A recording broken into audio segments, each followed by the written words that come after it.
Hello everyone and welcome back to the channel. आप सबका channel पर बहुत बहुत स्वागत है। मित्रों, चैनल को सब्सक्राइब जरूर करिए, वीडियोस को लाइक करिए एंड शेयर जरूर करिए। तो दोस्तों, जैसा कि आप देख रहे हो कि हम लोगों ने हमारी एक प्रोफेशनल बैच अनाउंस की है और उससे रिलेटेड वीडियोस अपलोड करना भी शुरू कर दिए हैं। वो हमारी प्रोफेशनल बैच किन लोगों के लिए है? तो जो भी स्टूडेंट्स या प्रोफेशनल चार्टर्ड अकाउंटेंसी में काम करते हैं, उन दोनों के लिए ये बैच एकदम हाईली वैल्यूएबल है और एप्लीकेबल होने वाली है।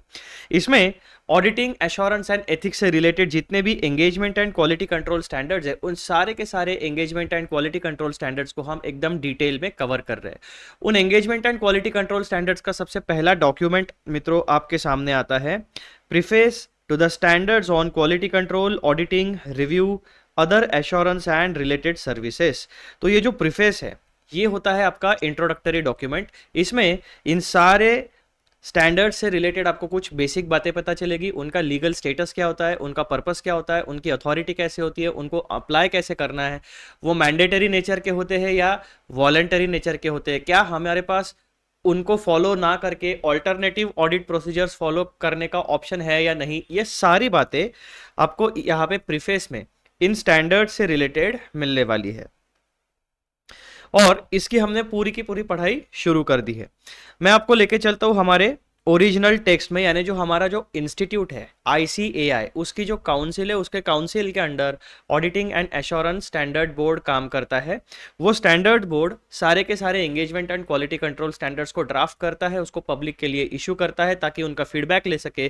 फीडबैक प्रोसेस के बाद फिर final draft, final exposure public के लिए दिया जाता है एंड देन अल्टीमेटली एक एंगेजमेंट या quality control standard mandatorily enforce किया जाता है। यानी जो भी ICAI का मेंबर है, उन लोगों को तो मैंडेटरीली इसे फॉलो करना होता है। अब ये जैसा कि आप देख रहे हो, प्रीफेस टू द स्टैंडर्ड्स। अब स्टैंडर्ड्स हमारे पास कितने प्रकार के हैं? तो आपको यहाँ पे दिख रहा है, पहला सबसे है क्वालिटी कंट्रोल स्टैंडर्ड यानी SQC, standard on quality control. ये सारे CA फॉर्म्स को एप्लीकेबल है। उसके बाद आता है आपका standard on auditing, standard on review, standard on other assurance and related services. तो कुल मिलाकर हमारे पास 4 सर्विसेज वाले स्टैंडर्ड्स है जो हम काम करते हैं वो, और एक स्टैंडर्ड ऐसा है जो ये चारों सर्विसेज को अप्लाई होता है।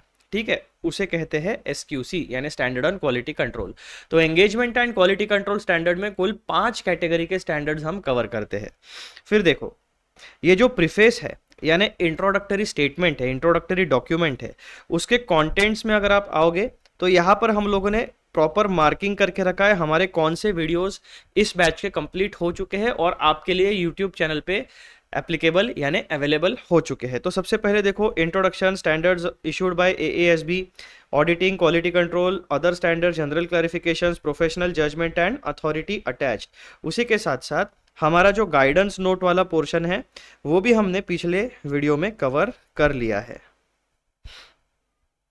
अब इस वीडियो में हमारा फोकस कहां पर रहने वाला है? हमारा फोकस रहने वाला है पैराग्राफ नंबर 12 में, जहां पर डिस्कशन हुआ है रिगार्डिंग अदर पब्लिकेशंस, यानी standards, engagement and quality control standards जो होते हैं इंक्लूडिंग जनरल क्लैरिफिकेशंस। इनके अलावा भी इंस्टीट्यूट बहुत सारा publication auditing, assurance and ethics से रिलेटेड इशू करता है। वो स्टडी मटेरियल कौन सा होता है? Technical guides, practice manuals, studies and other papers published by the auditing and assurance standards board. यानी हमारा, आप अगर देखोगे तो हमारे पास कौन से स्टडी मटेरियल होते हैं दोस्तों? हमारे पास होता है, एक तो हमारे स्टैंडर्ड्स होते हैं।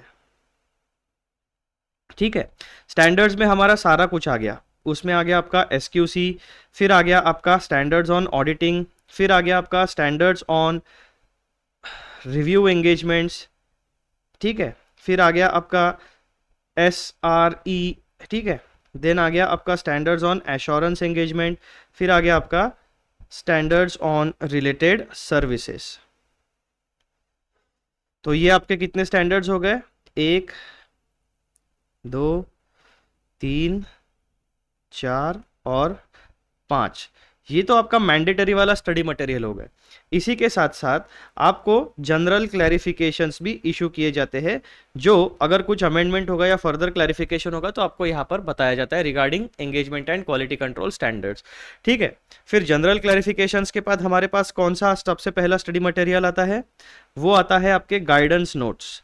फिर आते हैं आपके यहाँ पर देखो टेक्निकल गाइड्स, फिर आता है आपका प्रैक्टिस मैनुअल यानी गाइडेंस नोट्स, फिर आगे आपके टेक्निकल गाइड्स, फिर आगे आपका प्रैक्टिस मैनुअल, फिर आ गया आपका स्टडी पेपर्स, उसके बाद आ गया आपका अदर पेपर्स,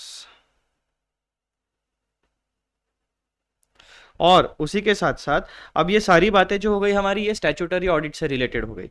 फिर एक और हमारा मेजर पोर्शन होता है स्टडी मटेरियल का स्टैंडर्ड्स ऑन इंटरनल ऑडिट। उसमें भी जैसे हमारे ये 4 प्रकार के स्टैंडर्ड्स है, वैसे ही इंटरनल ऑडिट का जो फंक्शन होता है वहां पर हमारे लिए अप्लाई होते हैं स्टैंडर्ड्स ऑन इंटरनल ऑडिट। तो मोटा मोटी आप देखोगे तो ये पूरा का पूरा आपका नॉलेज बेस होता है regarding auditing assurance and ethics. इसमें आप इंस्टीट्यूट का इशू किया गया कोड ऑफ एथिक्स भी यहाँ पर, कोड ऑफ कंडक्ट कोई लोग बोलते हैं, कोई लोग कोड ऑफ एथिक्स बोलते हैं, उसको भी आप यहां पर इंक्लूड कर लेना। ठीक है, कोड ऑफ एथिक्स। तो ये कुल मिलाकर इतना सारा स्टडी मटेरियल मिलाकर एक ऑडिटर बनता है।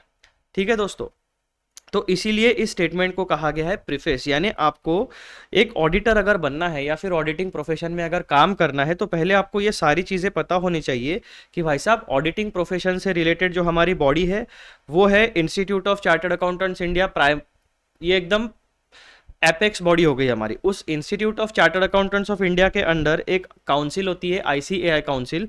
आईसीएआई काउंसिल के अंडर में हमारा ऑडिटिंग एश्योरेंस स्टैंडर्ड बोर्ड काम करता है, जिसे हम शॉर्ट में एएएसबी कहते हैं। और एएएसबी जो होता है हमारा ऑडिटिंग एश्योरेंस स्टैंडर्ड बोर्ड, वो सारा का सारा जो काम होता है in relation to the study material या फिर जो भी हमारा एकेडमिक मटेरियल होता है in relation to the profession of auditing assurance and ethics, उससे रिलेटेड सारे के सारे स्टडी मटेरियल हमारा जो एएएसबी है वो इशू करता है दोस्तों।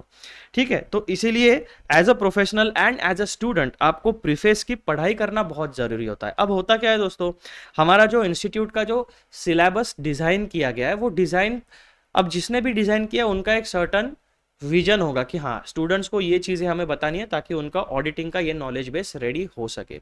लेकिन जब मैंने एंड टू एंड यहां पर सोचा तो एंड टू एंड मुझे एक ही सॉल्यूशन मिला कि अगर चार्टर्ड अकाउंटेंसी प्रोफेशन में अगर आपको ऑडिटिंग में काम करना है तो किसी प्रकार का कोई शॉर्टकट या partial application of any standards on accounting या फिर एनी स्टैंडर्ड ऑन ऑडिटिंग या फिर any engagement and quality control standard, any internal audit standard, any code of ethics, कोई भी स्टडी मटेरियल आप पार्शियली स्टडी करके एक सही तरीके का ऑडिटर नहीं बन पाओगे, आप अच्छे से अपना काम नहीं कर पाओगे और वो एक प्रकार से इनजस्टिस होगा, हमारा डिसऑनेस्ट बिहेवियर होगा with respect to the auditing profession. और इसीलिए हम लोगों ने यानी पर्टिकुलरली मैंने ये डिसीजन लिया कि हमारे स्टूडेंट्स के बेनिफिट के लिए और हमारे प्रोफेशनल ऑडिटिंग प्रोफेशन के बेनिफिट के लिए हमें एक ही काम करना होगा, और वो जो ओरिजिनल डॉक्यूमेंट है उस ओरिजिनल डॉक्यूमेंट यानी बेयर टेक्स्ट की कंप्लीट स्टडी हमें करनी होगी। पार्शियल स्टडी नहीं कि ऐसे में से 2-4 पैराग्राफ पढ़ लिए बात खत्म हो गया, यानी सीए इंटरमीडिएट में आपके ऐसे 200 के सर्टन पैराग्राफ्स एप्लीकेबल है, बाकी का मटेरियल इग्नोर कर दिया। आपके फाइनल लेवल पे कुछ सर्टन पार्शियली एप्लीकेबल है, बाकी का मटेरियल इग्नोर कर दिया। ऐसे करोगे तो आप सही प्रोफेशनल नहीं बन पाओगे। आपको पूरा का पूरा जो पिक्चर होता है, एक बिग पिक्चर होता है, जो क्लैरिटी होनी चाहिए, वो क्लैरिटी आपको नहीं मिलेगी। वो क्लैरिटी आपको कहाँ पे मिलेगी? इसी प्रोफेशनल बैच में मिलेगी। And that's why I humbly request you to subscribe the channel, like the videos and share the videos, ताकि जितने भी हमारे ऑडिटिंग प्रोफेशन के भाई बंधु हैं उन सब तक ये प्रोफेशनल बैच के वीडियोस पहुंच सके, उन्हें अपने कंटिन्यूड प्रोफेशनल एजुकेशन में मदद हो और वो लोग भी इस नॉलेज को एक्सप्लोर करने वाली जर्नी के साथ जुड़ सके। तो इस वीडियो में हमारा फोकस क्या होने वाला है दोस्तों? अदर स्टडी मटेरियल, यानी हमारा जो AASB है बहुत सारे स्टडी मटेरियल इशू करता है, उसमें से हमने ऑलमोस्ट सारे के सारे यानी गाइडेंस नोट तक जितना स्टडी मटेरियल है उसकी पढ़ाई हम लोगों ने कर ली है। अब हम बात करने वाले हैं technical guides, practice manual, studies and other papers published by the auditing and assurance standard board, जो कि आपके पैराग्राफ नंबर 12 में आता है। तो मैं अभी आपको पैराग्राफ नंबर 12 में लेके चलता हूँ। लो जी, पहुंच गए हम लोग पैराग्राफ नंबर 12। ये आपके ओरिजिनल डॉक्यूमेंट के पेज नंबर 5 के ऊपर दिया गया है। ठीक है, this is your topic, technical guides, practice manual, studies and other papers published by the auditing and assurance standard board. अब इसमें भी ये वाला जो स्टडी मटेरियल है, इसका आपके प्रोफेशन में किस तरीके का यूज है, इनका पर्पस क्या है, इनका ऑब्जेक्टिव क्या है, इनका स्टेटस क्या है। दैट मीन्स ये वाला स्टडी मटेरियल मैंडेटरी है या ये वाला स्टडी मटेरियल रिकमेंडेटरी नेचर का है या फिर आपके गाइडेंस के लिए प्रोवाइड किया गया है। ये सारी की सारी बातें आपको पैराग्राफ नंबर 12 बताता है। अब मैं आपको वापस लेके आता हूँ हमारे प्यारे प्यारे नोट्स में। नोट्स में आने के बाद सबसे पहले हम लोग क्या करेंगे, हमारा जो ओरिजिनल टेक्स्ट है उस टेक्स्ट को हम पढ़ते हैं। अब ये जो टेक्निकल गाइड वाला जो हमारा पोर्शन है, this is topic number 10। Topic यानी कैसे हमने काउंट कैसे किया है टॉपिक्स को, जो कंटेंट में हमें दिख रहा है। सो जैसा कि आप देखोगे, इंट्रोडक्शन वाला आपका टॉपिक नंबर 1 हो गया, ये टॉपिक नंबर 2, टॉपिक नंबर 3, 4, 5, 6, 7, 8, 9, 10। ठीक है, तो 10 टॉपिक्स ये हो गए। उसके बाद में 11, 12 और 13, तो कुल मिलाकर आपके प्रीफेस टू द स्टैंडर्ड्स में 13 टॉपिक्स में पूरी की पूरी इंफॉर्मेशन डिवाइड की गई है। उसी सीरियल नंबर से हम लोग आगे बढ़ रहे हैं, कुछ भी इधर का उधर नहीं हुआ है। एज इट इज उस टेक्स्ट को मैंने यहाँ पर आपके लिए रिप्रोड्यूस किया है, दैट मीन्स कॉपी किया है। इसी टेक्स्ट का हमने प्रॉपर स्टडी किया है, इसी टेक्स्ट से हमने प्रॉपर की पॉइंट्स आइडेंटिफाई किए हैं। उन्हीं की पॉइंट्स को हमने पूरे डिटेल में ऑनेस्टी के साथ हम्बली आपको एक्सप्लेन करने की कोशिश की है, ताकि आप एक टॉप नॉच क्वालिटी के ऑडिटर बन सको। तो देखो दोस्तों, क्या कहता है ये वाला topic, technical guides, practice manuals, studies and other papers published by the auditing and assurance standard board mentioned in paragraph number 12 of preface to the standards on engagement and quality control. देखो, the auditing and assurance standard board में also publish, यानी कोई compulsory नहीं है कि हर issue का technical guide होगा या हर इशू में आपका प्रैक्टिस मैनुअल होगा। नहीं, में मतलब अगर हमारे auditing and assurance standard board को लगा कि यहाँ पर हमारे जो चार्टर्ड अकाउंटेंसी प्रोफेशनल्स है उनको दिक्कत जा रही है, उनको प्रॉपर एक्सप्लेनेशंस की ज़रूरत है, ताकि उनका जो वर्क फ्लो है वो स्ट्रीमलाइन हो सके, इंडस्ट्री में जो कन्फ्यूजन है उसको दूर करना है, तब जाके अगर इंस्टीट्यूट ने ठाना तो auditing and assurance standard board में पब्लिश।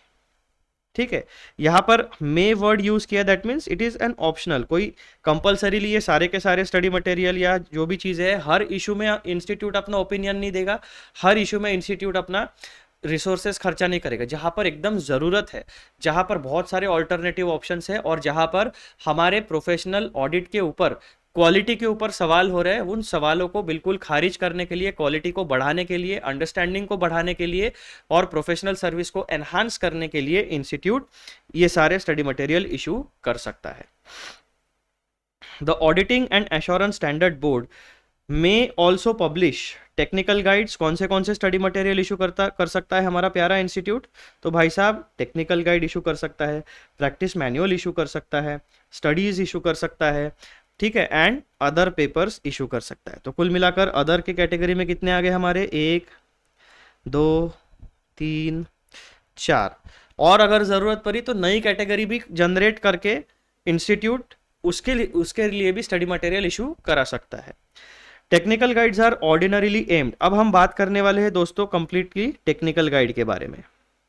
तो टेक्निकल गाइड का डिस्क्रिप्शन क्या कहता है यहाँ पर, technical guides are ordinarily aimed, यानी उसका पर्पस क्या होता है टेक्निकल गाइड का, at imparting broad knowledge about a particular aspect of an industry, particular aspect और of an industry to the professional accountants. यानी दो चीज़ों को वो टारगेट करता है। पहला टारगेट क्या होता है टेक्निकल गाइड का भाई साहब, ब्रॉड नॉलेज, एक ब्रॉड नॉलेज बेस रेडी करना है। ठीक है, बहुत सारी इंफॉर्मेशन होती है, उस इंफॉर्मेशन को कलेक्ट करके प्रॉपरली अरेंज करना है, उसको कहते हैं ब्रॉड नॉलेज बेस। किन चीज़ों के लिए, किसी पर्टिकुलर एस्पेक्ट, यानी ऑडिटिंग से रिलेटेड कोई भी एस्पेक्ट हो सकता है, वो ऑडिटिंग की प्रोसीजर हो सकती है, वो ऑडिट एविडेंस के बारे में हो सकता है, या फिर वो अकाउंटिंग से रिलेटेड हो सकता है in the context of auditing. क्योंकि जब हम ऑडिटिंग करते हैं तो एज एन ऑडिटर हमें अकाउंटेंसी का एक्सपर्ट नॉलेज होना ही चाहिए, अदरवाइज हम ऑडिट कर ही नहीं पाएंगे। क्योंकि हम ऑडिट क्या करेंगे, डबल एंट्री के रूल फॉलो हुए या नहीं हुए, डेप्रिसिएशन प्रॉपरली कैलकुलेट किया गया या नहीं किया गया, income expense asset liability personal real nominal account का क्लासिफिकेशन बराबर किया गया है या नहीं किया गया है, कट ऑफ डेट्स प्रॉपरली किए गए मेंशन किए गए हैं या नहीं किए गए, इन्वेंट्री वैल्यूएशन, इन्वेंट्री का प्रॉपर फीफो मेथड है या लीफो मेथड है, किस प्रकार की मेथड की गई है, उसका वैल्यूएशन कैसा है, अकाउंटिंग पॉलिसी कैसी है। तो ऑडिट का अगर आपको काम करना है तो अकाउंटिंग का एक्सपर्ट नॉलेज होना ही चाहिए, that is the primary condition. तो ऐसा ऑडिट से रिलेट, अब हमें क्या पता है दोस्तों, ऑडिट एक इंटरडिसिप्लिनरी नेचर वाला सब्जेक्ट है, यानी ऑडिट में अकाउंटिंग के नॉलेज का भी यूज होता है, ऑडिट में मैथमेटिक्स एंड स्टैटिस्टिक्स का भी यूज होता है, ऑडिट में कॉस्टिंग का नॉलेज भी चाहिए, ऑडिट में वर्किंग कैपिटल यानी फाइनेंशियल मैनेजमेंट का भी नॉलेज हमें चाहिए, ऑडिट में और फाइनेंशियल स्टेटमेंट से रिलेटेड जितने भी एस्पेक्ट्स है यानी कंपनी एक्ट का नॉलेज हमें चाहिए, क्योंकि हमारी लीगल एंटिटी अगर कंपनीज एक्ट के अंडर रजिस्टर्ड है तो उसे वो स्टैट्यूटरी लीगल प्रोविजंस फॉलो करनी पड़ेगी। अगर हमारी एंटिटी पार्टनरशिप फर्म है तो हमें इंडियन पार्टनरशिप एक्ट के बारे में नॉलेज होना चाहिए। सिमिलरली अगर हमारे एंटिटी उसके पास अगर 20 या 20 से ज़्यादा एम्प्लॉय अगर काम करते हैं तो उन्हें पीएफ एक्ट अगर एप्लीकेबल होता है तो उसका नॉलेज हमें होना चाहिए, ग्रेच्युटी एक्ट एप्लीकेबल होता है तो उसका नॉलेज हमें होना चाहिए।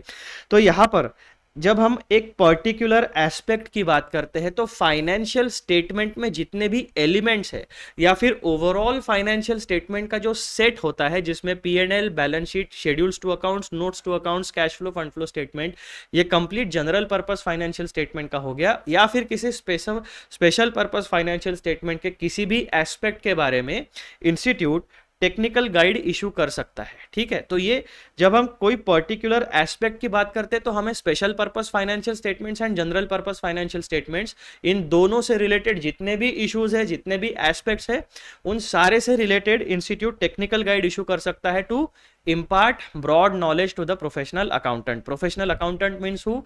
A qualified chartered accountant who is a registered member of the ICAI. ठीक है दोस्तों, तो ये पर्टिकुलर एस्पेक्ट का तो मीनिंग मैंने आपको बता दिया। अब दूसरा क्या चीज होती है, और of an industry to professional accountants. अब इंडस्ट्री की हम अगर क्लासिफिकेशन करें तो ऑटोमोबाइल इंडस्ट्री आपकी हो गई, ऑटोमोबाइल इंडस्ट्री में भी सब क्लासिफिकेशन आप कर सकते हो, टू व्हीलर हो गई आपकी, ठीक है। उसके बाद में आपका टू व्हीलर में भी दो कैटेगरीज है, एक है आपकी मोपेड यानी विदाउट गियर वाली गाड़ियां, फिर आती है आपकी मोटरसाइकिल्स यानी गियर वाली गाड़ियां, फिर आपका आता है थ्री व्हीलर। थ्री व्हीलर में आपके ये जो ट्रांसपोर्टेशन वाले होते हैं, ऑटो हो गए, छोटी गाड़ियां हो गई, ये सारी चीजें आ गई। फिर आपका क्या आता है, फोर व्हीलर। फोर व्हीलर में आपका पैसेंजर व्हीकल आ सकता है, यानी फिर जो हम अपने पर्सनल लग्जरी कार यूज करते हैं वो, या फिर आप किसी टैक्सी के बारे में बात कर सकते हो, या फिर आप जो लॉजिस्टिक्स में जैसे ये टाटा एस वगैरह जो छोटी गाड़ियां होती है जो ट्रांसपोर्टेशन के काम करती है, वो आपकी आ गई फोर व्हीलर में। फिर आता है आपका फाइव व्हीलर, फिर आता है आपका 6 चक्का, फिर आता है आपका 10 चक्का यानी जो बड़े ट्रक है। फिर अलग अलग ऑटोमोबाइल इंडस्ट्री में भी बहुत सारा सेगमेंटेशन आता है। फिर उसमें भी आपकी गाड़ी आती है, पेट्रोल वाली इंडस्ट्री है, डीजल वाली इंडस्ट्री है, या फिर आपकी सीएनजी वाली इंडस्ट्री है, या फिर आपकी इलेक्ट्रिक व्हीकल वाली इंडस्ट्री है। तो ऑटोमोबाइल इंडस्ट्री में भी सब क्लासिफिकेशन बहुत अलग अलग है। तो किसी पर्टिकुलर इंडस्ट्री के बारे में भी अगर टेक्निकल नॉलेज देना है with respect to auditing and financial statements, तो उसके बारे में भी टेक्निकल गाइड बनाया जा सकता है अगर इंस्टीट्यूट को जरूरत लगे तो।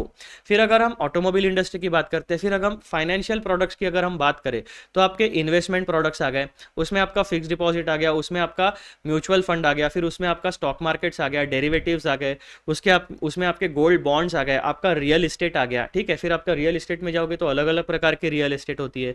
फिर आपकी एग्रीकल्चरल इंडस्ट्री होती है, एग्रीकल्चरल इंडस्ट्री में बहुत सारी छोटी छोटी सब कैटेगरीज है। आपका फिशरी हो गया, पोल्ट्री फार्मिंग हो गया, आपका सिल्क फार्मिंग हो गया, या फिर आपका जो भी वेजिटेबल फार्मिंग होता है वो हो गया, फिर आपके ग्रेन प्रोड्यूसर्स हो गए, फिर आपके फ्रूट प्रोड्यूसर्स हो गए। तो बहुत सारा एग्रीकल्चर इंडस्ट्री में भी सेगमेंटेशन है। उसके बाद में हम मैन्युफैक्चरिंग इंडस्ट्री की अगर बात करें तो मैन्युफैक्चरिंग इंडस्ट्री में भी बहुत सारी चीज़ें होती है। आप computer manufacturing, electronic hardware manufacture करते हो, या फिर आप टेक्सटाइल मैन्युफैक्चर करते हो, या फिर आप जूते चप्पल बनाने वाले मैन्युफैक्चरिंग करते हो। आप किसी भी तरीके का प्रोडक्ट अगर रॉ मटेरियल को ट्रांसफॉर्म करके कोई स्पेसिफिक यूजेबल प्रोडक्ट अगर बनाते हो तो आपकी मैन्युफैक्चरिंग इंडस्ट्री हो गई। फिर आपकी एफएमसीजी इंडस्ट्री हो गई, आपकी ट्रांसपोर्टेशन इंडस्ट्री हो गई। ट्रांसपोर्टेशन में भी आपका railway transport, road transport, waterway transport, air transport, underground transport, metro rail, ये रेल, सब बहुत सारी कैटेगरीज हो गई। तो जब आप इंडस्ट्री की बात करते हो तो इकोनॉमी में जो ब्रॉड क्लासिफिकेशन होता है, agriculture industry, manufacturing industry, service industry, ये तीन ब्रॉड इंडस्ट्री के कैटेगरीज हो गई। फिर इन 3 इंडस्ट्रीज के अंदर भी और बहुत सारी सब कैटेगरीज होती है। तो किसी भी स्पेसिफिक इंडस्ट्री का नॉलेज, ब्रॉड नॉलेज इम्पार्ट करने के लिए टेक्निकल गाइड्स का कंपाइलेशन बनाया जा सकता है। ठीक है दोस्तों। देन दूसरा हमारा मटेरियल क्या होता है? Practice manuals. प्रैक्टिस मैनुअल्स का एम क्या होता है? प्रैक्टिस मैनुअल का एम क्या है दोस्तों?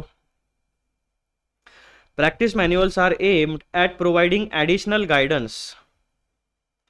Practice manuals are aimed at providing additional guidance to professional accountants in performing audit and other related assignments. यानी एज एन ऑडिटर हम कोई सर्विस अगर प्रोवाइड करते हैं या फिर हम कोई रिलेटेड सर्विस प्रोवाइड करते हैं, तो ऐसे सर्विस में हमें ऐसे सर्विसेज में जो हमारे सामने सिनेरियोज आते हैं, उन सिनेरियोज में किस तरीके से रिस्पॉन्ड करना है, या फिर हमें अपना जो प्रोसेस होता है ऑडिट का या किसी रिलेटेड सर्विस का, उसको स्ट्रक्चर कैसे करना है, ऑडिट डॉक्यूमेंटेशन कैसे करना है, ऑडिट वर्किंग पेपर कैसे मेंटेन करना है, हमारे और क्लाइंट के बीच में किस नेचर का कम्युनिकेशन होना चाहिए, उस कम्युनिकेशन में कोई सर्टन फॉर्मेट फॉलो करना है या नहीं करना है, ऐसे बहुत सारे डिफरेंट एस्पेक्ट्स होते हैं। वो सारे के सारे aspects relating to professional service practice manual में कवर किए जा सकते हैं। Practice manuals are aimed at providing additional guidance, यानी जितना भी गाइडेंस हमारे engagement and quality control standards में है, उसके बाद में हमारे इंटरनल ऑडिट स्टैंडर्ड्स में है, हमारे बाकी जितने भी जनरल क्लैरिफिकेशंस है, गाइडेंस नोट्स है, इंडस्ट्री स्पेसिफिक गाइडेंस नोट्स है, फिर हमारे टेक्निकल गाइड्स हो गई। अगर इन स्टडी मटेरियल में हमारे लिए सफिशिएंट गाइडेंस किसी पर्टिकुलर चीज़ के लिए अवेलेबल नहीं है, तब जाकर हमें एडिशनल गाइडेंस की ज़रूरत पड़ेगी। ठीक है, तो एडिशनल गाइडेंस अपना ध्यान में रखना इस वर्ड का मीनिंग। अभी तक जो मैंडेटरी वाले स्टडी मटेरियल है, उसके बाद में प्रैक्टिस टेक्निकल गाइड तक जितने स्टडी मटेरियल इशू हुए, अगर इन स्टडी मटेरियल में हमारे लिए कोई पर्टिकुलर गाइडेंस हमारे प्रैक्टिस में काम में नहीं आ रहा है या प्रैक्टिकल सिनेरियो में अवेलेबल नहीं है, तो फिर वहाँ पे जो गैप है, उस गैप को फर्दर फुलफिल करने के लिए प्रैक्टिस मैनुअल में एडिशनल गाइडेंस प्रोवाइड किया जा सकता है to professional accountants in performing audit and other related assignments. ठीक है, फिर हमारा नेक्स्ट स्टडी मटेरियल कौन सा होता है? Studies and other papers. इनका एम क्या होता है दोस्तों? स्टडीज एंड अदर पेपर का एम क्या होता है? तो studies and other papers are aimed at promoting discussion और डिबेट और creating awareness on issues relating to quality control, auditing, assurance and related services affecting the profession. यानी हमारा जो ब्रॉड प्रोफेशन है ऑडिटिंग, एश्योरेंस एंड एथिक्स का, उसको उस profession को अगर कुछ भी चीज़ इम्पैक्ट करती है, कोई किसी पर्टिकुलर सिनेरियो का इफेक्ट उसके ऊपर पड़ता है, तो उन इफेक्ट को, उस इम्पैक्ट को फर्दर क्लैरिफाई करने के लिए स्टडीज एंड अदर पेपर को इशू किया जा सकता है कि भाई साहब, अगर कानूनी प्रक्रिया में कोई चेंज हुआ, तो लॉ, रूल्स एंड रेगुलेशन में अगर कोई चेंजेस होते हैं, कोई अमेंडमेंट्स होते हैं, तो हमारे ऑडिटिंग प्रोफेशन के ऊपर उसका इम्पैक्ट क्या है, तो उसके लिए एक स्टडी पेपर इशू किया जा सकता है। फिर अगर अकाउंटिंग में अगर कोई प्रॉब्लम, अकाउंटिंग में कोई नया डेवलपमेंट होता है अकाउंटिंग की प्रोसेस में, या फिर अकाउंटिंग से related laws, rules and regulation में, तो उसका इम्पैक्ट हमारे ऑडिटिंग प्रोफेशन में क्या होगा। करेंसी में अगर कोई फ्लक्चुएशन होता है, या फिर हमारे जो इंस्टीट्यूट्स होते हैं, जैसे कि ICAI हो गया जो चार्टर्ड अकाउंटेंसी को रेगुलेट करता है, फिर आपका कंपनी सेक्रेटरी हो गए, फिर आपके कॉस्ट अकाउंटेंट्स हो गए, तो ओवरऑल किसी भी इंडस्ट्री में परफॉर्म करने वाले किसी भी डायनामिक इवेंट का हमारे प्रोफेशन के ऊपर क्या इम्पैक्ट होता है, उसको एक्सप्लेन करने के लिए स्टडीज एंड अदर पेपर्स का यूज इंस्टीट्यूट कर सकता है। ठीक है दोस्तों। Then such publications of the board do not establish any basic principles or essential procedures to be followed in audit, review, other assurance and related services engagements, and accordingly have no authority of the council attached to them। अब यहाँ पर ये वाला जो portion बताया गया है आपको, बेसिकली ये बताता है कि ये वॉलेंटरी, यानी ये गाइडेंस है, not mandatory in nature, not mandatory but they are recommendatory।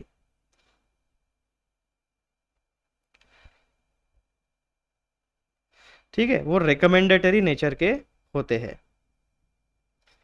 जैसे कि यहां पर आप देखोगे तो यहां पर क्या क्या चीजें मेंशन की गई है, कितनी बातों का मेंशन किया गया है यहाँ पर? Basic principles followed in audit यानी स्टैंडर्ड्स ऑन ऑडिटिंग ऑलरेडी हमारे पास है, फिर स्टैंडर्ड्स ऑन रिव्यू भी ऑलरेडी हमारे पास है, standards on other assurance services भी हमारे पास है, and standards on related services भी हमारे पास है। तो जब लीगलिटी की बात आएगी तो लीगली जो स्टैंडर्ड में बताई गई बात है वही प्रिवेल करेगी, ठीक है। लीगली तो आपको यही चीजें फॉलो करनी है जो आपके engagement and quality control standards में बताई गई है, लेकिन ये वाले जो स्टडी मटेरियल होता है जैसे कि आपके technical guides, practice manual, studies and other papers, ये इंस्टीट्यूट फर्दर क्लैरिफिकेशन या एक्स्ट्रा एक्सप्लेनेशन के लिए इशू करके रखता है ताकि प्रोफेशनल को अपने सर्विस इम्पार्ट करने के दौरान किसी भी तरीके के कोई डिफिकल्टी ना आए, स्मूथ फंक्शनिंग हो सके और हमारा जो प्रोफेशन है उसकी क्रेडिबिलिटी, उसकी रिलायबिलिटी, उसकी क्वालिटी मेंटेन रहे। तो एक सपोर्टिंग नॉलेज बेस को तैयार करने के लिए, ब्रॉड नॉलेज बेस को तैयार करने के लिए ये सारे एकेडमिक मटेरियल इशू किए जाते हैं। और जब भी लीगलिटी की बात आएगी तो हमारे जो engagement and quality control standards है उनमें बताई गई बातों का ही वजन रहेगा, उन्हीं को हमें मैंडेटरीली फॉलो करना है। सच पब्लिकेशंस यानी ये यहां पर मेंशन किए गए सारे पब्लिकेशंस, सच पब्लिकेशंस यानी पैराग्राफ नंबर 12 में मेंशन किए गए publications, such publications of the board do not establish any basic principles or essential procedures to be followed in these 4 type of services and accordingly have no authority of the council attached to them। यानी council basically हमारा auditing and assurance standard board he issue करता है, लेकिन यहाँ पर authority attach ना होना मतलब वो मैंडेटरी नहीं है, वो रिकमेंडेटरी नेचर के। अथॉरिटी मींस अथॉरिटी के साथ अगर बताया तो मैंडेटरी कंपल्सरीली फॉलो करना पड़ेगा। तो दोस्तों ये आपका पूरा का पूरा ओवरव्यू हो गया डिस्कशन का रिगार्डिंग पैराग्राफ नंबर 12, जिसमें आपके technical guides, practice manual, studies and other papers के बारे में जानकारी दी गई है, उनका स्टेटस क्या है, उनका पर्पस क्या है, यहाँ से आपको पता चल गया। अब ये जो हमने बेसिक ओवरव्यू डिस्कशन किया है उसमें से हमने की पॉइंट्स क्या क्या दिए, तो सबसे पहले आपको पैराग्राफ नंबर 12 का इंट्रोडक्शन पता होना चाहिए। दूसरी बात आपको क्या पता होना चाहिए, types of publications issued by auditing and assurance standards board. तो हमें कौन से पब्लिकेशंस मिले वहां पर, टेक्निकल गाइड मिला पहला, दूसरा मिला प्रैक्टिस मैनुअल, तीसरा मिला हमें स्टडीज एंड अदर पेपर्स। तो पैराग्राफ नंबर 12 में एएएसबी के अंडर कुल मिलाकर 3 प्रकार के पब्लिकेशंस को इशू किया जाता है, technical guides, practice manuals and study papers. अब टेक्निकल गाइड से रिलेटेड हमें 3 बातों को समझना है, पहला उसका पर्पस, की फीचर्स एंड उसका एक एग्जांपल। सिमिलरली प्रैक्टिस मैनुअल के पर्पस क्या होते हैं, उनके की फीचर्स क्या, उनका एग्जांपल क्या है। Then studies and other papers में उनका पर्पस क्या है, की फीचर क्या है एंड उसका एग्जांपल क्या है। इस सिंपल एकदम आइडेंटिकल तरीके से हमें तीनों पब्लिकेशंस के बारे में जानकारी चाहिए। देन हमारा आखिरी नेक्स्ट हमारा इंपॉर्टेंट पॉइंट आता है अथॉरिटी एंड एप्लीकेबिलिटी, यानी मैंडेटरी या रिकमेंडेटरी है और कहाँ पे ये पब्लिकेशंस एप्लीकेबल होते हैं। तो वहां पर आपको एक सवाल है, do this publications have legal authority, क्या वो लीगली बाइंडिंग है, मैंडेटरी है, क्या कानून इन पब्लिकेशंस को मानता है या नहीं मानता, ये बेसिक चीज आपको पता चलेगी। फिर practical significance of these publications. अब जब ऑलरेडी इंस्टीट्यूट ने engagement and quality control standards का इतना बड़ा स्टडी मटेरियल इशू करके रखा है, फिर फर्दर स्टडी मटेरियल यानी ये टेक्निकल गाइड्स, प्रैक्टिस मैनुअल्स और स्टडी एंड अदर पेपर्स को इशू करने की जरूरत क्या है, उसका इंपॉर्टेंस क्या है, उसका प्रैक्टिकल सिग्निफिकेंस क्या है, उसके बारे में जानकारी। एंड उसके बाद में इस कंप्लीट पैराग्राफ नंबर 12 का कंक्लूजन यानी जिस्ट यानी समरी। इस तरीके से हमें आगे हमारा डिटेल डिस्कशन करना है। तो सबसे पहले हम हमारा इंट्रोडक्शन वाला जो पोर्शन है वही से शुरुआत करते हैं।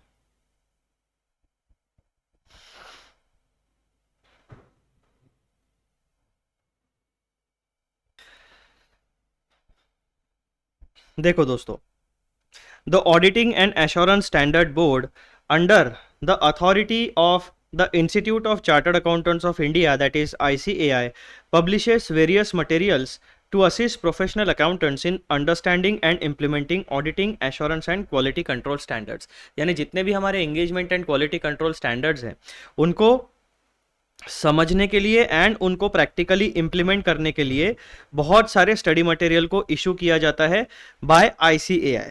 तो एक बहुत इंपॉर्टेंट पॉइंट आपको यहाँ से पता चला, हमारा जो AASB जो बोर्ड है हमारा, वो हमारे ICAI के अथॉरिटी के अंडर बहुत सारा स्टडी मटेरियल इशू करता है यानी पब्लिश करता है। क्यों पब्लिश किया जाता है वो मटेरियल, ताकि हमारे जैसे जो प्रोफेशनल अकाउंटेंट्स हैं उन्हें engagement and quality control standards को समझने में, यानी उनकी लीगल प्रोविजंस को समझने में मदद हो, और उन लीगल प्रोविजंस यानी जो मैंडेटरी हमारे स्टैंडर्ड्स हैं उन स्टैंडर्ड्स की प्रोविजंस को इम्प्लीमेंट करने में हमें आसानी हो। इसीलिए हमारा ICAI बहुत सारे स्टडी मटेरियल को इशू करता है। ये आपका पैराग्राफ नंबर 12 का पहला कॉन्टेक्सचुअल पॉइंट हो गया।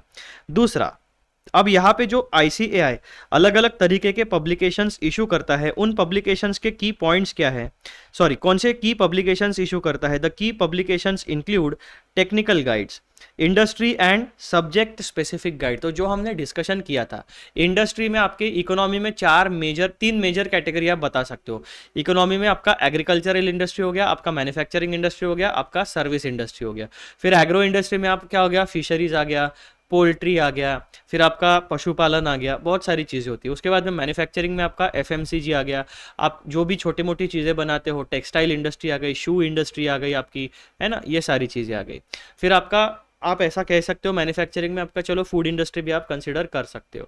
फिर आपका सर्विस इंडस्ट्री आ गया, सर्विस इंडस्ट्री में अभी आप फूड इंडस्ट्री को कवर कर सकते हो। जो पैकेट फूड है वो मैन्युफैक्चरिंग इंडस्ट्री में आप डाल सकते हो, जो रेस्टोरेंट वाली सर्विसेज है उसको आप सर्विस इंडस्ट्री में डाल सकते हो। फिर आप देख सकते हो मैन्युफैक्चरिंग में आपकी ऑटोमोबाइल इंडस्ट्री है, ऑटोमोबाइल में भी हमने बहुत सारी कैटेगरीज देखी। तो ऐसा ये जो टेक्निकल गाइड्स होती है किसी भी इंडस्ट्री से रिलेटेड, जो टेक्निकल एस्पेक्ट्स होते हैं with respect to their business environment and with respect to the impact of business environment on financial statements. हमारा पूरा का पूरा फोकस ऑडिटिंग प्रोफेशन में क्या होता है कि फाइनेंशियल स्टेटमेंट्स के ऊपर क्या इम्पैक्ट होता है, यानी हम दो प्रकार के इंफॉर्मेशन का ऑडिट करते हैं, हम दो प्रकार के इंफॉर्मेशन को डील करते हैं in entire auditing assurance and ethics वाला प्रोफेशन। पहली होती है फाइनेंशियल इंफॉर्मेशन, दूसरी होती है non financial information.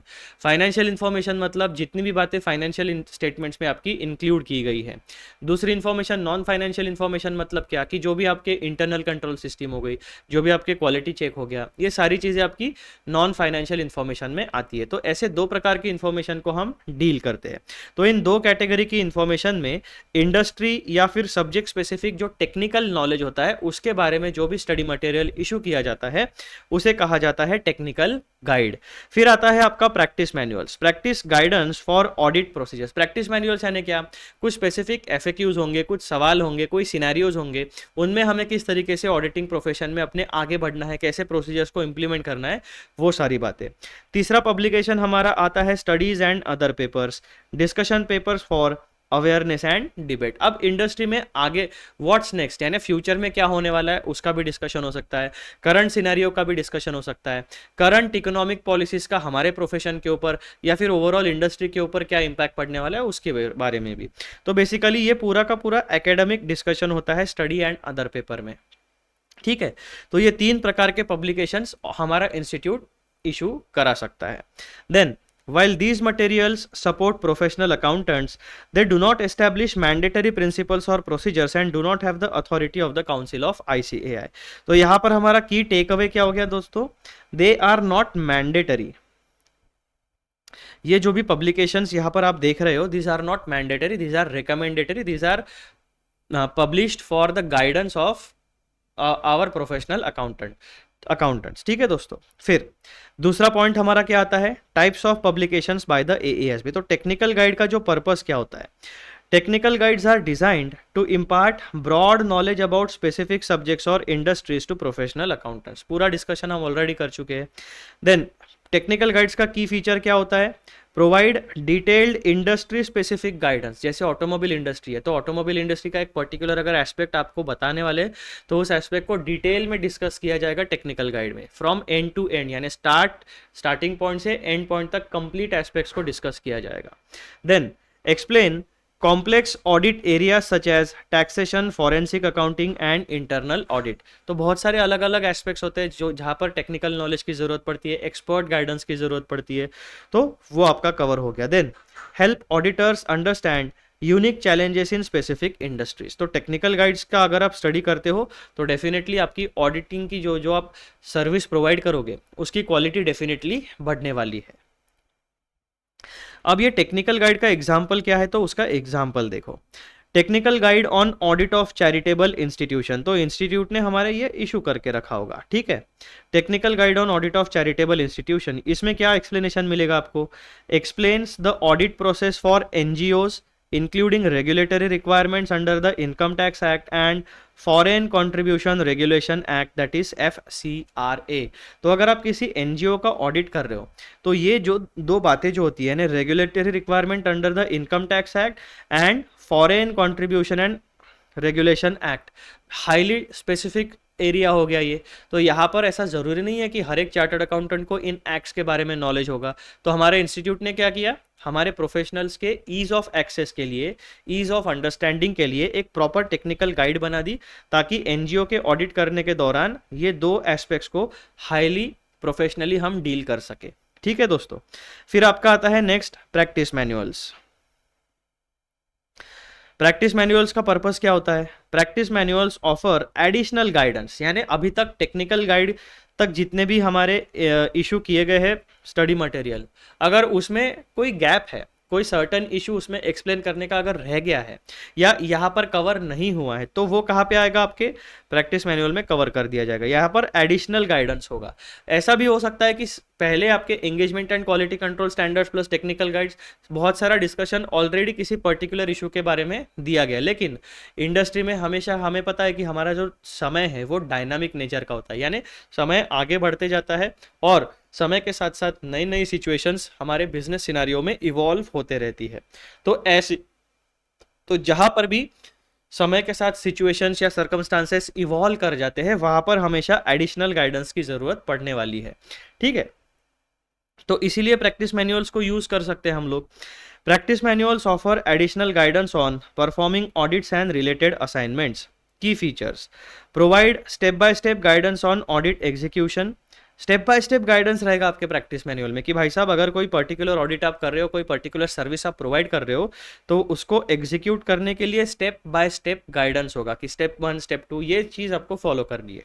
Then include इलिस्ट्रेटिव examples, templates या फिर चेकलिस्ट। आपके लिए केस स्टडीज हो सकती है, टेम्पलेट्स यानी रेडीमेड ऑडिट वर्किंग पेपर का टेम्पलेट या फिर किसी रिपोर्ट का टेम्पलेट आपके पास हो सकता है, या फिर आपके पास चेकलिस्ट हो सकती है। यानी अगर आपके पास अगर चेकलिस्ट है तो आपको बस वो चेकलिस्ट देखनी है और उस हिसाब से सारे चेक्स करने हैं कि हाँ, ये ऑडिट करने के दौरान हम, अगर हमारे पास इन्वेंट्री की चेकलिस्ट है तो इन्वेंट्री का अगर हम ऑडिट करने वाले हैं तो हमारे लिए पास पूरी चेकलिस्ट रेडी है, तो हमें क्या करना है, बस अपने चेकलिस्ट के हिसाब से सारे पैरामीटर्स का ऑडिट कर लेना है, ठीक है दोस्तों। इस तरीके से एग्जाम्पल क्या है प्रैक्टिस मैनुअल का? Practice manual for auditing standards, that is implementation. अब यहाँ पर देखो, ये जो प्रैक्टिस मैनुअल वर्ड यहाँ पर यूज होता है, उसका ऑल्टरनेटिव वर्ड आप इम्प्लीमेंटेशन गाइड के नाम से भी आपको स्टडी मटेरियल मिल सकता है। तो कंफ्यूज मत होना कि भाई साहब, अपने भाई ने तो यहाँ पर प्रैक्टिस मैनुअल अपने बोला था, लेकिन इंस्टीट्यूट की वेबसाइट पर तो इम्प्लीमेंटेशन गाइड है। तो ये ऑल्टरनेटिव यानी इंटरचेंजेबली यूज किया जा सकता है, ठीक है। अब हमारे जो प्रीफेस है, उस प्रीफेस में प्रैक्टिस मैनुअल वर्ड यूज किया, इसलिए मैंने भी अपने स्टडी मटेरियल में प्रैक्टिस मैनुअल यूज किया है। लेकिन जो उसका ऑल्टरनेटिव वर्ड है जिसे इम्प्लीमेंटेशन गाइड हम कहते हैं, अब ये इम्प्लीमेंटेशन गाइड आपको कहाँ पे दिखेगा? जहाँ पे भी आपका स्टेप बाय स्टेप गाइडेंस होगा, उसी को आप क्या कहोगे? इम्प्लीमेंटेशन गाइड कह सकते हो, ठीक है। तो ये इस तरीके से कॉमन सेंस भी आपको स्टडी मटेरियल यूज करते वक्त, पढ़ते वक्त यूज करना है। Practice manual for auditing standards, a detailed manual explaining how to apply standards on auditing in real world scenarios, ठीक है। Then study papers and other paper, studies and other papers, उसका purpose क्या होता है? Studies and other papers are published to promote discussion, debate and awareness on various issues related to auditing, assurance and quality control. एकदम simple. Studies and other papers में क्या क्या चीज़ें होती है? Discussion, debate and awareness. बहुत ज़्यादा tension वाली बात नहीं होती है। डिस्कशन हो सकता है, डिबेट हो सकती है, या फिर अवेयरनेस, उसका डॉक्यूमेंटेशन हो सकता है। किन इश्यूज से related? Auditing, assurance and quality control, यानी हमारे ऑडिटिंग प्रोफेशन से रिलेटेड। फिर उसके की फीचर्स क्या होते हैं?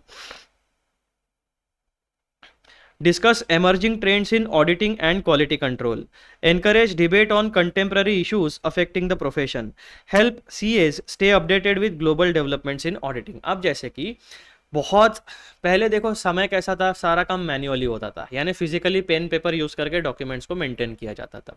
फिर क्या आया दोस्तों?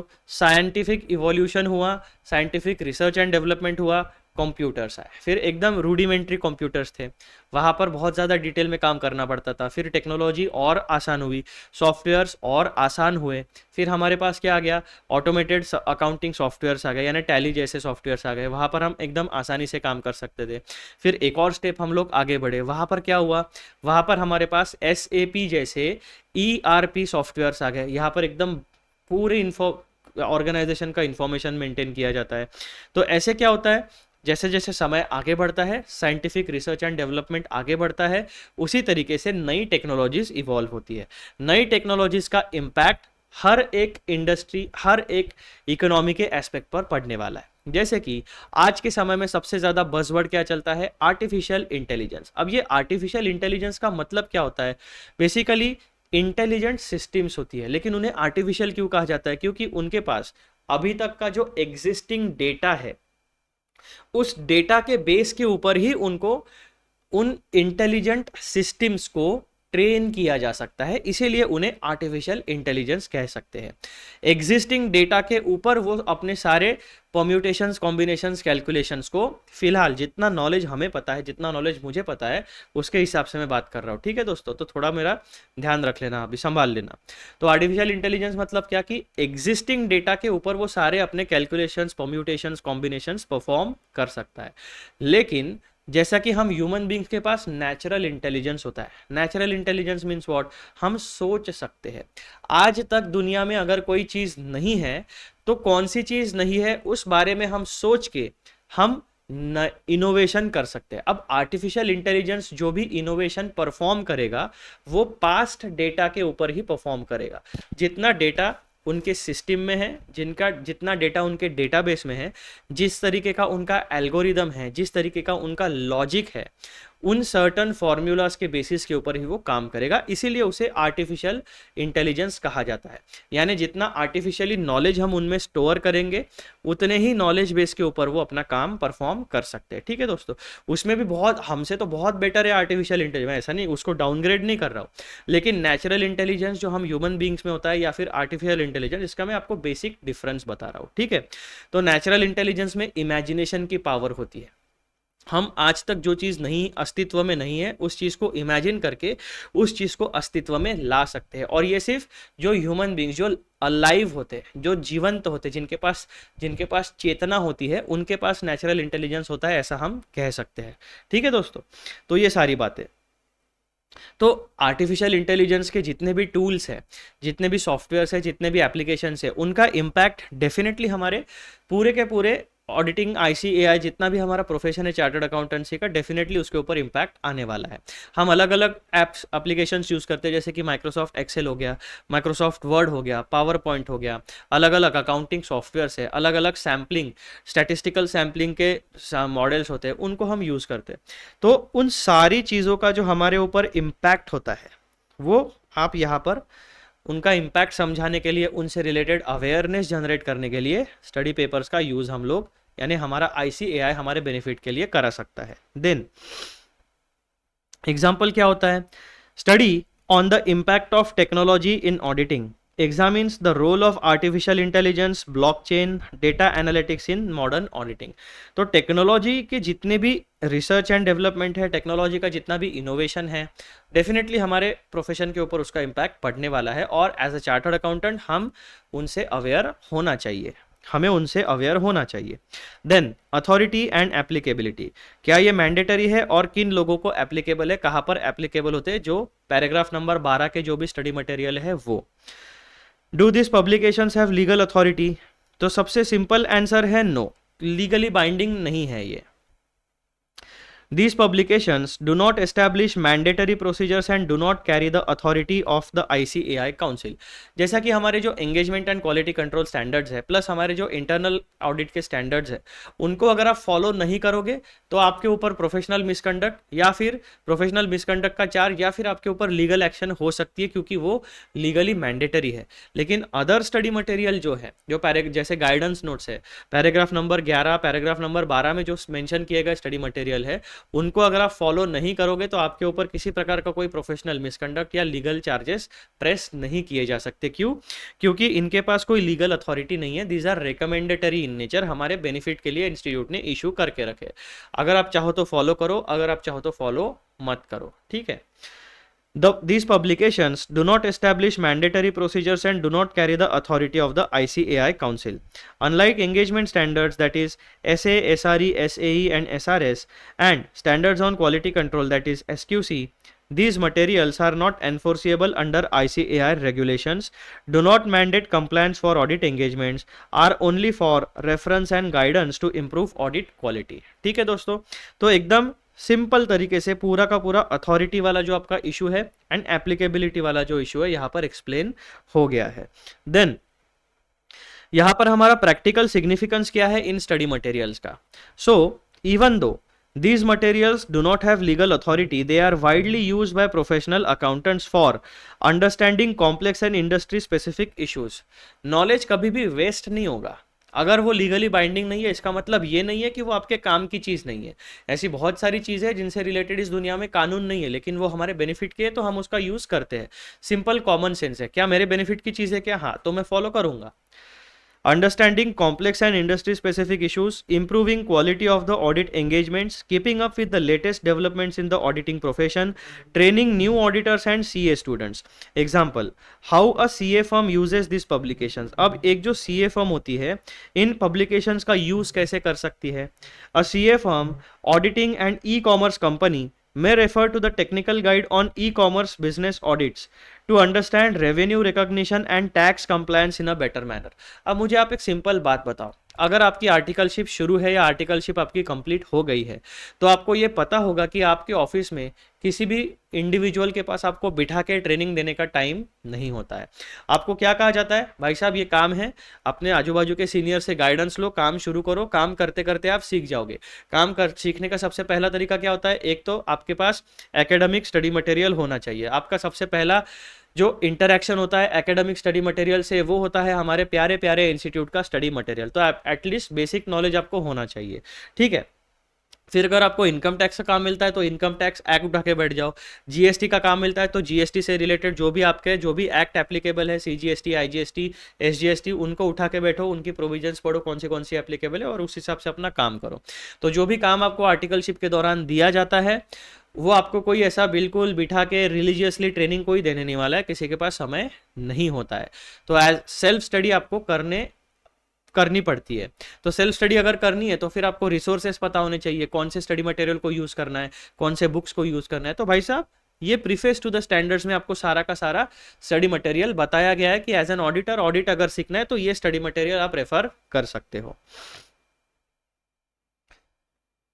A CA firm auditing an e-commerce company may refer to the technical guide on e-commerce business audits to understand revenue recognition and compliance in a better manner. तो as a chartered accountancy firm कम से कम जो जहाँ पे अभी आप काम करते हो उस फर्म को ये इंश्योर करना चाहिए कि ट्रेनिंग से रिलेटेड जो भी मटेरियल है आइदर इन प्रिंट फॉर्म यानी बुक, फिजिकल फॉर्म में या फिर डिजिटल फॉर्मेट में, सारे जो ये ICAI के पब्लिकेशंस होते हैं एटलीस्ट वो अपने ट्रेनीज को या अपने एम्प्लॉयज को अवेलेबल करा दे।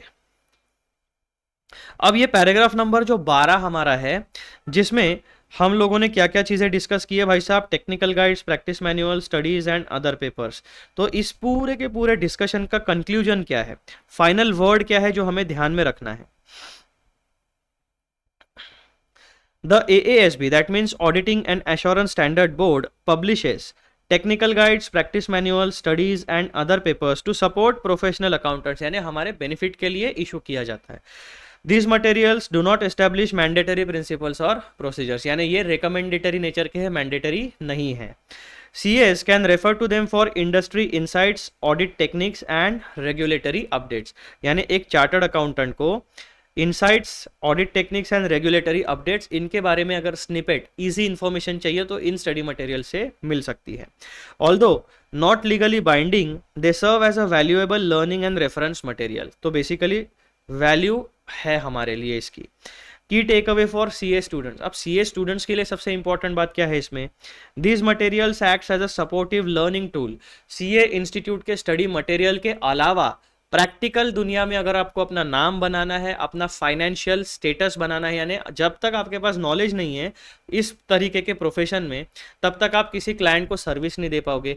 अगर क्लाइंट को जो आप सर्विस दे रहे हो, क्लाइंट के लिए किसी भी प्रकार का कोई वैल्यू एडिशन आप नहीं कर पा रहे हो, तो क्लाइंट आपको हायर नहीं करेगा। कोई क्लाइंट अगर आपको हायर नहीं करेगा तो ऑटोमेटिकली आपका रेवेन्यू जनरेशन नहीं होगा। रेवेन्यू जनरेशन नहीं होगा तो जो आपके फाइनेंशियल एस्पिरेशंस हैं, जो आपके ज़िंदगी जीने के सपने हैं, एक बढ़िया घर, एक बढ़िया गाड़ी, ट्रैवलिंग करना है पूरी दुनिया में, जब भी कोई ज़रूरत पड़े तो पैसों के बारे में सोचने की ज़रूरत नहीं पड़नी चाहिए। जेब में हाथ डाला, कितना पैसा है, 1 लाख, 2 लाख, 5 लाख, ले भाई, ठीक है। इस तरीके का आपका ज़िंदगी आपको जीनी है, यानी पैसे की कोई कमी नहीं होनी चाहिए। तो पैसे की कमी आपके पास तभी नहीं होगी, पहला तो आपके पास स्ट्रॉन्ग एकेडमिक बैकग्राउंड होना चाहिए, दूसरा आपका लक अच्छा होना चाहिए, यानी आपका भाग्य अच्छा होना चाहिए, और तीसरा इंडस्ट्री में जितनी भी अपॉर्चुनिटीज़ है उन अपॉर्चुनिटीज़ को आपको अपने बेनिफिट में ट्रांसफॉर्म करते आना चाहिए। अगर ये तीनों एस्पेक्ट्स में से किसी एक एस्पेक्ट पे भी आप वीक हो तो आप फाइनेंशियली सक्सेसफुल नहीं हो पाओगे, ठीक है। बहुत रेयर चांसेस होते हैं। कौन सी बातें मैंने बोली आपके पास? स्किल, नॉलेज, एक्सपर्टीज, ये आपका एक एस्पेक्ट हो गया। आपका भाग्य यानी आपकी किस्मत होनी चाहिए, लक होना चाहिए आपका, क्योंकि बहुत लोग हार्डवर्क करते हैं लेकिन सभी को फाइनेंशियल सक्सेस मिलता है ऐसे ज़रूरी नहीं है। तो आपका भाग्य भी होना चाहिए, और तीसरा आप सही समय पे सही जगह पर अवेलेबल होने चाहिए। दैट मीन्स जहाँ पर भी इंडस्ट्री में अपॉर्चुनिटी है उस अपॉर्चुनिटी को आइडेंटिफाई करके खुद के बेनिफिट के लिए आपको यूज़ करते आना चाहिए। तो ये तीन एस्पेक्ट्स को जब आप एक साथ अपने जीवन में इंटीग्रेट करोगे तब जाके आप फाइनेंशियल सक्सेस हासिल कर सकते हो, अदरवाइज आप फाइनेंशियली सक्सेसफुल नहीं हो पाओगे, ठीक है दोस्तों। तो सीए स्टूडेंट्स के लिए सबसे मेन बात क्या होती है? These materials acts as a supportive learning tool. While they do not replace engagement and quality control standards or SQC, they help in understanding complex auditing topics and ethical practical knowledge. तो basically तगड़ा value addition होता है institute के other publications से भी, ठीक है दोस्तों। तो ये था हमारा complete discussion regarding topic number 10 technical guides वगैरह वगैरह, जो कि पैराग्राफ नंबर 12 में मेंशन किया गया है। अब हम एज यूजुअल अच्छे बच्चों की तरह हम क्या करते हैं, जो भी चीज़ हमने कवर कर ली है उसको हमारा ऑडिटर साहब का एक मस्त पैकी ग्रीन टिक मार देते। दैट मीन्स टॉपिक नंबर 10 तक हमारा कंप्लीशन हो चुका है। अब ये इस प्रीफेस में हमारे 3 टॉपिक्स डिस्कस करने के बचे हैं, उसमें से सबसे बड़ा वाला टॉपिक आपका ये अपेंडिक्स वाला रहेगा। बाकी ये दो टॉपिक्स है, मेरे ख्याल से ये आपके छोटे छोटे टॉपिक्स है, ये जल्दी जल्दी कवर हो जाएंगे आपके। लेकिन टॉपिक नंबर 13 जो अपेंडिक्स है उसको टाइम लगेगा क्योंकि उसमें बहुत सारा मटेरियल है। अब हमारा जो कोर मटेरियल था रिगार्डिंग प्रीफेस, वो कोर मटेरियल यानी पैराग्राफ नंबर 12 तक हमने डिस्कस कर लिया है। अब यहाँ पर आप देखोगे बचे हुए 3 मटेरियल्स को कोई ऐसा स्पेसिफिक पैराग्राफ नंबर मेंशन नहीं किया गया। That means it is a informatory nature, ये ज़रूरत है आपको इन चीज़ों को पढ़ने की, इसीलिए प्रोवाइड किया गया है, ठीक है। अदर एक्सप्लेनेटरी मटेरियल है वो, लेकिन जो कोर मटेरियल है आपका वो पैराग्राफ नंबर, इन 12 पैराग्राफ्स में आपका कोर स्टडी मटेरियल प्रेजेंट रहता है। तो इस तरीके से दोस्तों हमारा ये टॉपिक यहाँ पर होता है समाप्त, ये वीडियो होता है यहाँ पर समाप्त। जाने से पहले सब्सक्राइब जरूर करिए, बेल नोटिफिकेशन को ऑन रखिए, सारे नोटिफिकेशंस ऑन रखिए, उसी के साथ वीडियोस को लाइक करिए, देखिए एंड शेयर ज़रूर करिए। चलो मिलते हैं अगले वीडियो में, तब तक के लिए bye bye, the good nights.